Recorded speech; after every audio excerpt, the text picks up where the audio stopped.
എൻ്റെ കല്യാണം കഴിഞ്ഞിട്ട് 9 വർഷമായി മക്കളില്ലാതിരുന്നു. അമ്മയെക്കുറിച്ച് അറിയുവാനിടയായിട്ട് 9 വർഷങ്ങൾക്ക് ശേഷം 2007-ലും 2009-ലുമായിട്ട് 2 മക്കളെ അമ്മ തന്ന് അനുഗ്രഹിച്ചു.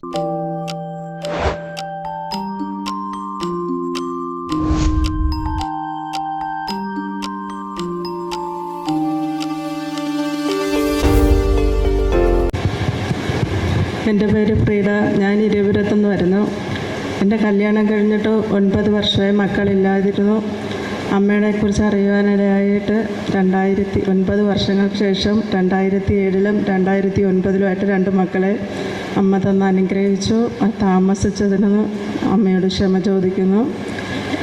ഇപ്പം എൻ്റെ മോള് CA ഫൗണ്ടേഷൻ എക്സാം എഴുതാനായിട്ട് 2 പ്രാവശ്യം എഴുതി കിട്ടിയില്ല.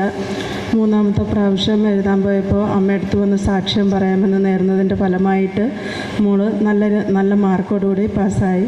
അമ്മയ്ക്കും ഈശോയ്ക്കും 1000 നന്ദി. ഫ്രീഡ പറഞ്ഞ സാക്ഷ്യം നാം കേട്ടു.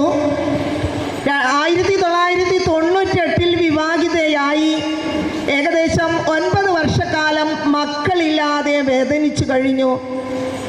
ഈ അമ്മയുടെ നടയിൽ വന്ന് പ്രാർത്ഥിച്ചാൽ അമ്മ തീർച്ചയായിട്ടും അമ്മയുടെ കൈകളിലിരിക്കുന്ന തിരുക്കുമാരനെ പോലെ നമ്മുടെ ജീവിതത്തിന് ആവശ്യമായ മക്കളെ തരുമെന്ന് പൂർണ്ണമായി വിശ്വസിച്ചുകൊണ്ട് 2005 ഇവിടെ കടന്നു വരികയും 9 മാസം എന്ന് വെച്ചാൽ ആദ്യ തിങ്കളാഴ്ചകളിൽ ഉപവാസമെടുത്ത പ്രത്യേക നിയോഗമായി കരുതി കൊല്ലത്തു നിന്ന് ഇവിടെ വരികയുണ്ടായി. അമ്മ ഈ മകളുടെ പ്രാർത്ഥന കേൾക്കുകയും 2005-ലും 2007-ലും 2 പെൺകുട്ടികളെ നൽകി അനുഗ്രഹിച്ചു.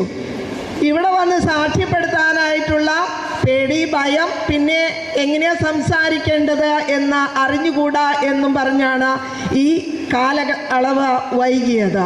ഇതിനിടയിൽ മക്കൾ പഠിച്ച മിടുക്കരാകാൻ വേണ്ടി പരീക്ഷാ സമയത്തും ഈ ഫ്രീഡ മോൾ ഇവിടെ വന്ന് പ്രാർത്ഥിക്കുകയും നല്ല വിജയം നൽകി. 2ഉം 3ഉം പ്രാവശ്യം CA എൻട്രൻസിൻ്റെ എക്സാം ഫെയിലിയറായി വീണ്ടും അമ്മയുടെ നടയിൽ വന്ന് പ്രാർത്ഥിച്ചു.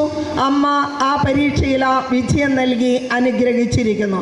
നമുക്ക് യോന പ്രവാചകൻ്റെ ഒരു പുസ്തകത്തിൽ നിന്നുള്ള ഒരു വചനം കേൾക്കാം. 2:2 ഇപ്രകാരം പറയുന്നു: എൻ്റെ കഷ്ടതയിൽ ഞാൻ കർത്താവിനെ വിളിച്ചപേക്ഷിച്ചു, അവിടുന്ന് എനിക്ക് ഉത്തരമരുളി. പാതാളത്തിൻ്റെ ഉദരത്തിൽ നിന്ന് ഞാൻ നിലവിളിച്ചു, അവിടുന്ന് എൻ്റെ നിലവിളി കേട്ടു. ഈ മകൾക്ക് ലഭിച്ച വലിയ അനുഗ്രഹത്തെ ഓർത്തുകൊണ്ട് നമുക്കൊന്ന് ചേർന്ന് സ്തുതിക്കാം. യേശുവേ നന്ദി, യേശുവേ സ്തുതി, യേശുവേ മഹത്വം.